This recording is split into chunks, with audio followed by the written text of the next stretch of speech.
Soy Mario Edgardo Roche, moderador de este programa, y hoy conversaremos con la doctora María de los Ángeles Castro, historiadora y profesora jubilada que acaba de publicar un libro de gran importancia, Amurallados, Arquitectura y Devenir Social en el Viejo San Juan, 1508-1898. Saludos, ¿cómo está? Saludos a ti y a todos los que nos escuchan y nos ven por este medio. Claro que sí. Tengo entendido que esta obra, digamos que toma el relevo de una pieza previa que se llamó Arquitectura en San Juan de Puerto Rico, siglo XIX, ¿correcto? Correcto. ¿Y qué le motivó a revisar esa obra previa? ¿Cuáles son los nuevos enfoques de este libro? Bueno, desde que se publicó la primera versión que fue de lo que fue mi tesis doctoral, presentada en 1976 y publicada en 1980, yo quedé inconforme porque yo sabía que había muchas cosas que tenían que incluirse y en los ajites que uno tiene siempre para presentar las tesis doctorales, los había dejado fuera. Quedó pendiente para hacer una nueva edición que se fue posponiendo por mis responsabilidades en la universidad y otros compromisos familiares. Después de la pandemia y ya jubilada, decidí que era el momento, porque yo nunca dejé de investigar y de leer sobre el Viejo San Juan, atenta a todo lo nuevo que se publicaba y continuando búsquedas en la documentación que estaba tanto en el Archivo General como por la Internet.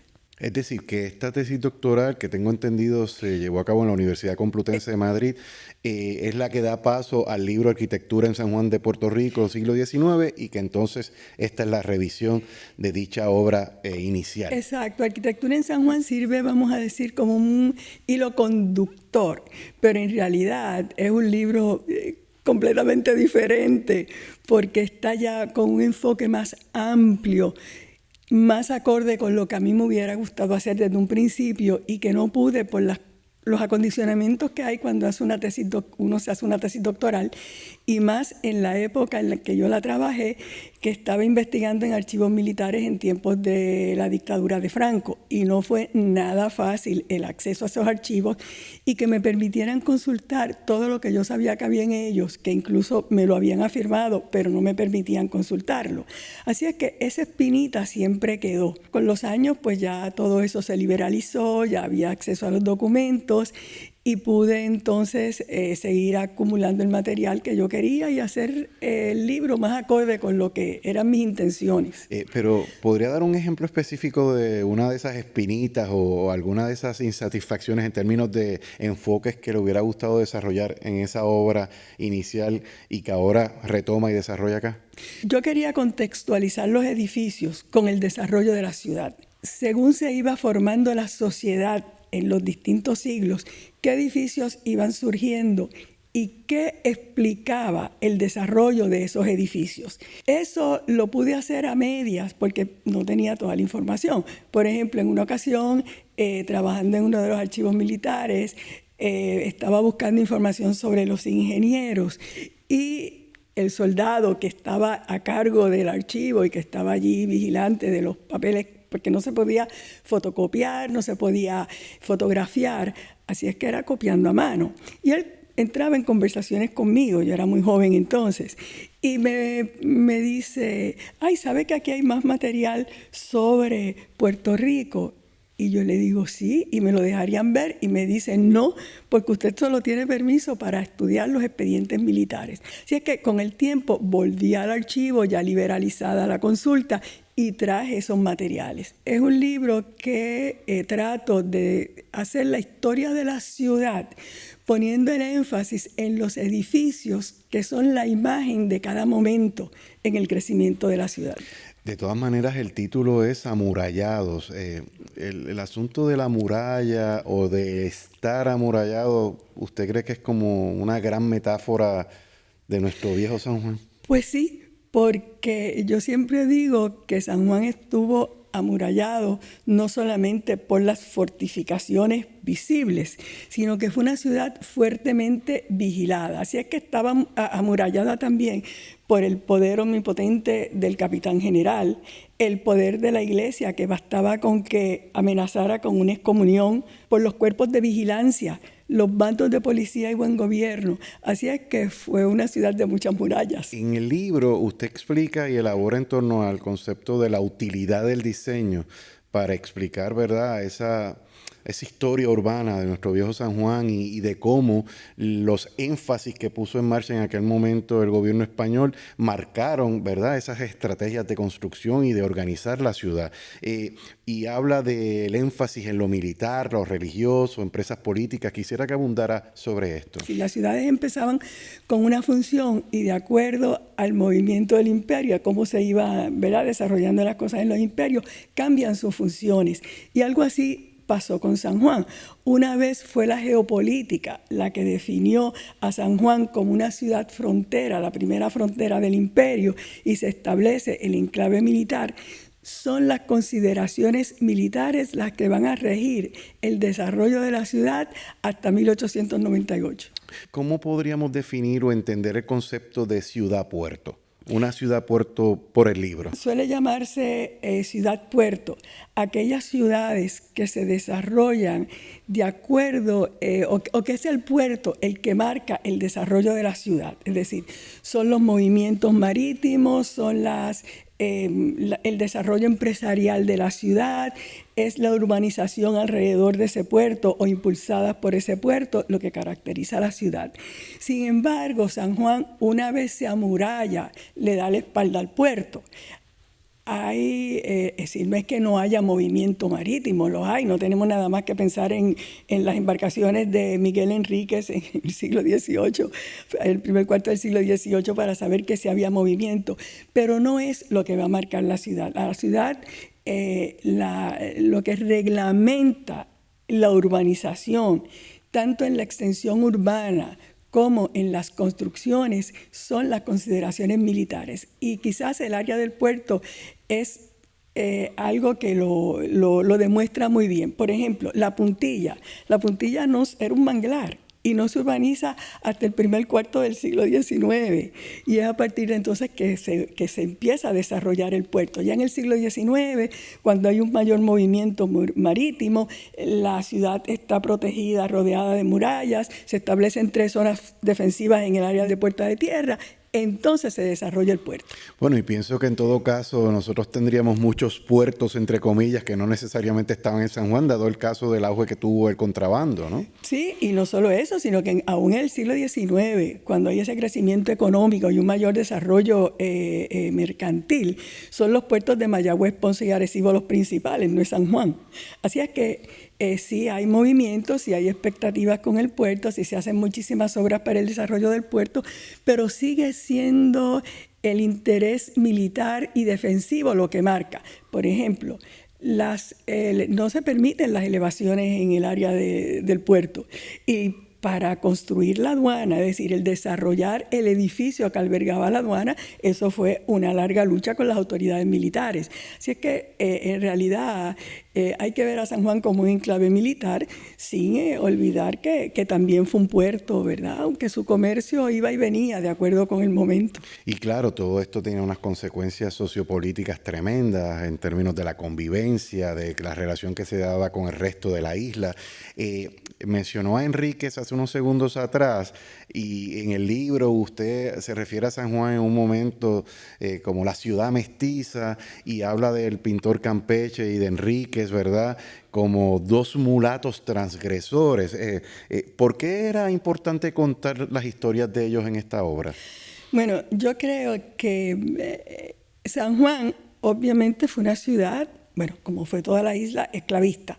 Pero no fue una ciudad completamente segregada. Es decir, es cierto que las personas menos afortunadas se iban acomodando en los bordes de la ciudad, se iban empujando hacia los bordes.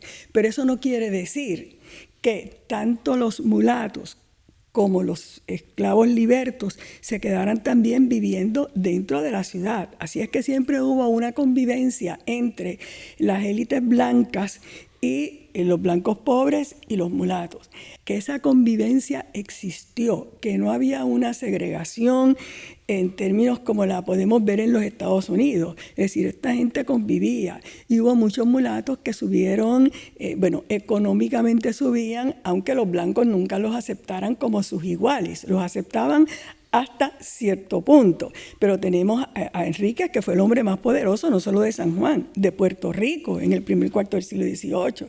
Después tenemos a Campeche, que fue el pintor retratista más importante de su momento en América Latina, aunque nunca salió de San Juan. Tenemos contratistas como Julián Pagani, que amasó una fortuna, era el primer contratista de la ciudad, porque son los mulatos los que la preocupación mayor de las élites en San Juan, porque son los que están ascendiendo y son los que le presentan la mayor competencia a las élites, ¿no? Una de las cosas que mortificaba de Enríquez era que se les quedó con el contrabando en la ciudad y con el comercio de la ciudad, ¿no? Quiero retomar este punto, ¿no? Y sobre todo hablar sobre los barrios extramuros. Pero quiero hacer un breve paréntesis porque cuando comenzó a responder la pregunta me habló de, la historiografía en cierto momento no le daba tanta importancia, me corrige si la interpreté mal, a los casos y a estas historias de los mulatos en Puerto Rico o en San Juan. La historiografía en Puerto Rico es una disciplina relativamente reciente porque es en el siglo, aunque están los cronistas, ¿verdad?, de los siglos anteriores, pero una historiografía propiamente de puertorriqueños que empiecen a preocuparse es del siglo XIX, o sea que en términos, si es que no había nada, había que empezar por algo y se empieza, ¿verdad?, se empiezan con las historias generales y a tratar de... Luego hay momentos en que es la historia política lo que pesa, y entonces claro, ahí sí se destaca personas como Barbosa, pero todo eso...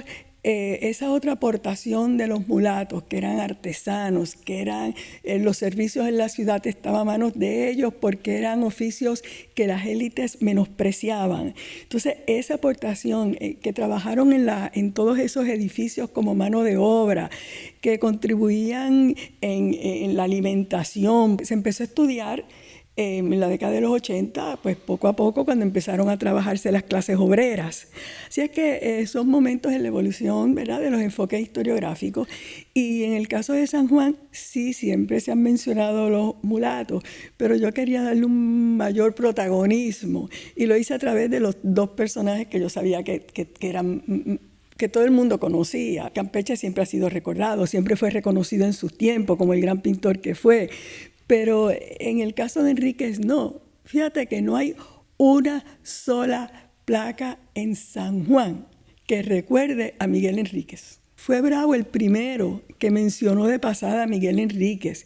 Y después, en 1994, Ángel López Canto, un historiador español, hizo una magnífica biografía de Enríquez. Si usted se encontrara un estudiante de historia que quisiera convertir algún aspecto de la vida de Enríquez en su tema de investigación, ¿qué le recomendaría? El Enríquez empresario, el Enríquez que desarrolla un comercio, que tiene agentes comerciales en los puertos del Caribe, que llegaba hasta Veracruz.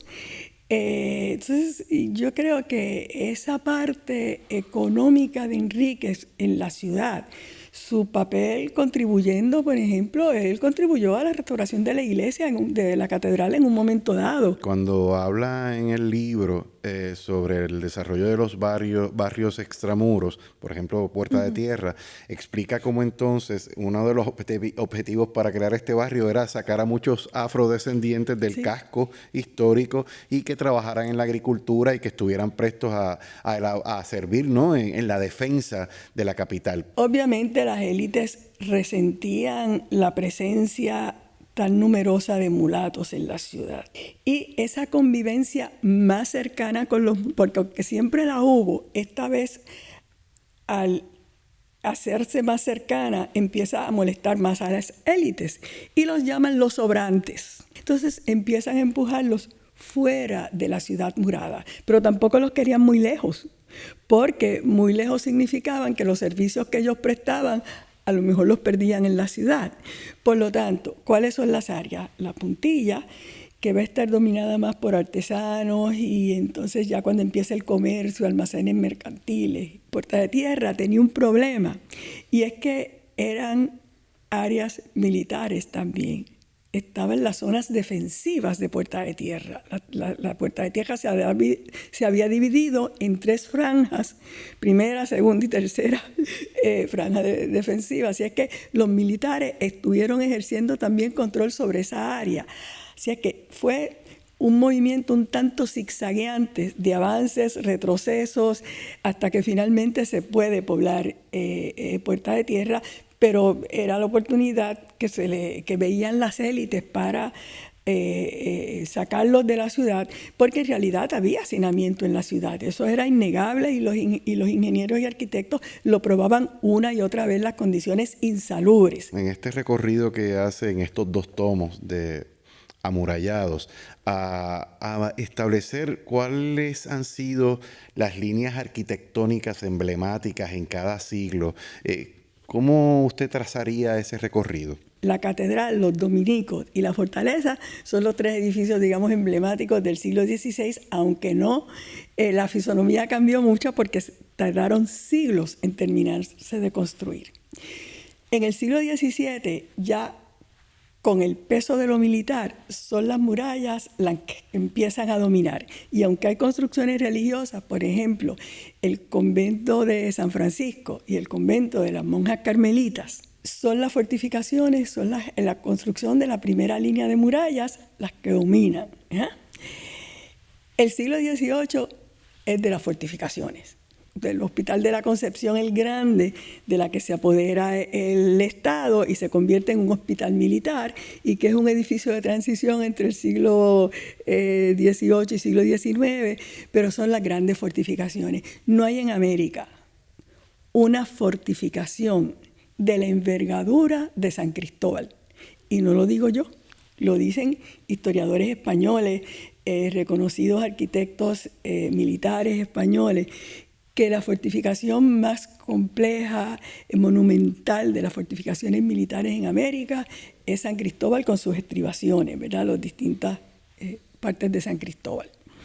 Y luego ya tenemos la gran transformación del siglo XIX, que sin dejar de ser una ciudad militar y sin perder su importancia militar, el crecimiento económico que hay para toda la isla, ¿verdad? En el siglo XIX, permite que se enfoque en otro tipo de edificación. Claro, empieza con Miguel de la Torre. Miguel de la Torre fue un capitán general que había sido derrotado varias veces en las guerras anticoloniales de América Latina, cuando se fragua la independencia de las colonias continentales. Entonces, la arquitectura se va a convertir, a partir de esas primeras edificaciones de Miguel de la Torre, en monumentos que van a ilustrar el progreso que está teniendo la ciudad bajo el régimen vigente. Y vamos a ver cómo entonces en el siglo XIX se construyen una serie de obras que son obras institucionales que llenan vacíos que antes no había. Nosotros tenemos, por ejemplo, la fortaleza sufre su gran conversión, se convierte entonces en el Palacio de Santa Catalina, lo que había sido hasta entonces una casa más de la ciudad con algunas estribaciones, pero es en el 19 cuando se le añade la parte frontal del edificio y se convierte en el Palacio de Santa Catalina, porque el capitán general de Puerto Rico tenía que ostentar frente a los demás islas caribeñas el poder y el progreso que había alcanzado Puerto Rico bajo el régimen español, frente a todas las guerras, etcétera, que había en América Latina. Luego se crea el edificio de la Intendencia, que es el segundo gran poder del Estado, la economía, y que también va a estar en manos del capitán general, porque si bien a principios del siglo XIX Power consigue que se separe la intendencia del capitán general, duró poco, porque enseguida el capitán general se convierte en superintendente de Real Hacienda y ejerce el poder sobre el intendente. Ese edificio hermoso, que es a mi juicio es el más hermoso del siglo XIX, en San Juan, es el que está en la Plaza de Armas, frente al ayuntamiento, o en el costado oeste de la Plaza de Armas. Es bien significativo, porque claro, tiene un empaque palaciego frente a la Casa Municipal, que es el poder del municipio, pero es un poder más bajo que el poder del Estado. Por encima está el poder del Estado. Así es que hay ahí, ¿verdad?, un encuentro de dos poderes y deja claro cuál es el poder principal en la ciudad.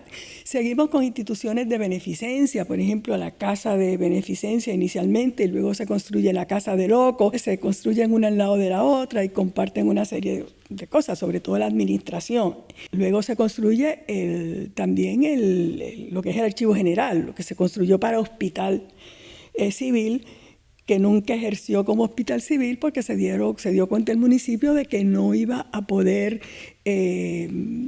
administrarlo, no tenía los recursos y se convierte entonces en cárcel. Y el gran cuartel de Guayajá.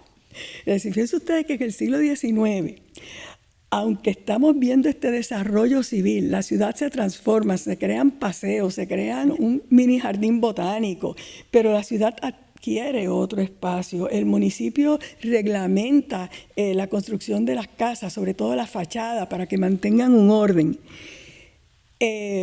Con todo y eso, el poder sigue siendo el de los militares y se construye ese gran cuartel en una ciudad pequeña, porque ese cuartel era para San Juan, porque en Ponce, en Mayagüez se están construyendo cuarteles, en Calley se construyen cuarteles militares y toda la isla está militarizada. ¿Cuál es su espacio favorito? En San ¿Y Juan. por qué? Sí. Ese empaque que tiene el edificio de la Intendencia, que ahora pasa desapercibido porque entre los árboles y las palomas de la Plaza de Armas, pues lo tapan bastante, luego siempre eso está lleno de carros y no se puede ver el edificio en su totalidad. Por eso yo quise que fuera la portada del segundo volumen, ¿no?, para que se viera esa majestuosidad de ese edificio. La transformación que ha sufrido Guayajá siempre me atrae, porque de ser un edificio militar, ahora es un edificio de la cultura.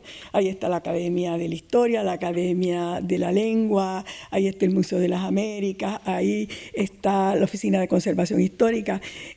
Es un edificio precioso. Indudablemente ese patio central es un patio para imitar, ¿no? De hecho, en el segundo tomo que elabora en torno al quehacer teatral, ¿verdad?, en el Viejo San Juan, explica que uno de los primeros espacios teatrales estaba precisamente en Guayajá. El teatro está presente en San Juan desde el siglo XVI de muchas maneras, tanto que en el siglo XVII las constituciones sinodales del obispo López de Arola prohíbe un montón de cosas, de cómo se presentaban. Otro de los obispos prohibió los seises bailados en las catedrales, estos bailes que hacían los niños, inicialmente eran niños, frente al altar, en las fiestas del Corpus Christi sobre todo, y que después pasó a ser ejercido por mulatos y aquí se prohíben, y después es curioso, ¿no?, la anécdota de que hay un negro que llevan de aquí, que le prohíben, que esos bailes los prohíben aquí, lo llevan a México, o sea,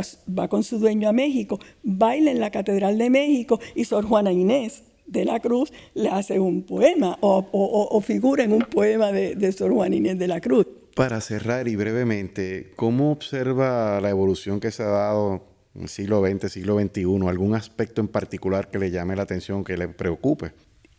El San Juan antiguo se está perdiendo. Es decir, yo quise dejar una muestra de lo que fue el San Juan español, de esos primeros 400 siglos de nuestra historia, del significado de esa ciudad, lo que costó en términos económicos, en términos humanos, en términos de la sociedad que se desarrolló, tener esa ciudad, y una ciudad con los valores patrimoniales que tiene y que debe ser un poco la base de lo que nosotros podemos pensar para una ciudad futuro. Yo sé que es un problema que se presenta ahora en todos los cascos históricos, cómo preservar la esencia de la ciudad histórica y a la vez no museificarla, sino permitir que respire con los nuevos tiempos, pero tampoco puede ser a base de destruir.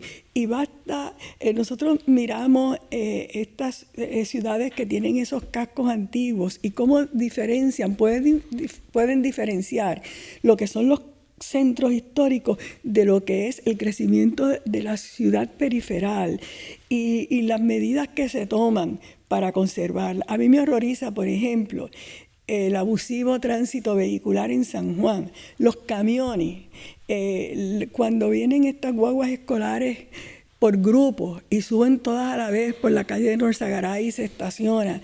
Eso no es una ciudad que está hecha para esos vehículos. Sin embargo, yo acabo de regresar de Madrid y la Plaza del Sol cerrada a los vehículos. El Callao cerrada a los vehículos. La Plaza de España cerrada a los vehículos. No es que no puedan entrar, hay unas horas donde entran los vehículos de servicio, ¿verdad? Con las mercancías, pues todos los comercios que están ahí los atienden, que pueden entrar las ambulancias y otros carros de emergencia, de la policía, entran.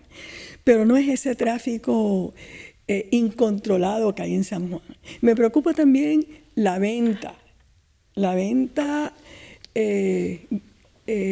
impensada de los edificios en San Juan, la especulación de bienes y raíces, cómo se está empujando la población de San Juan, que es la que ha mantenido a la ciudad, cómo se está manejando, se está sacando poco a poco de la ciudad por los alquileres a bajo plazo, la especulación con las edificaciones, la venta de monumentos sin saber qué va a pasar con ellos, como fue la venta del Seminario Conciliar, que fue tan importante en la ciudad, no solo como edificio, que lo es, por su construcción arquitectónica, lo que representó en términos de la educación en San Juan, junto al Palacio Episcopal.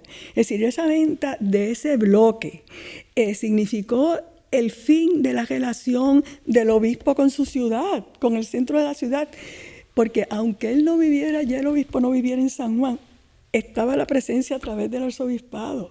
Y es verdad que el edificio estaba en mal estado, pero hay que ingeniar maneras, hay que crear alianzas que no necesariamente son las públicas privadas que se están gestionando en el país, pero sí hay que crear alianzas con sectores enterados, sectores informados para que ayuden a quien esté de turno en la alcaldía y el gobierno a tomar las decisiones correctas respecto a la ciudad, porque cada vez que fíjense ustedes cómo se ha bloqueado, todas las vistas panorámicas de entrada a la ciudad se han perdido con las edificaciones.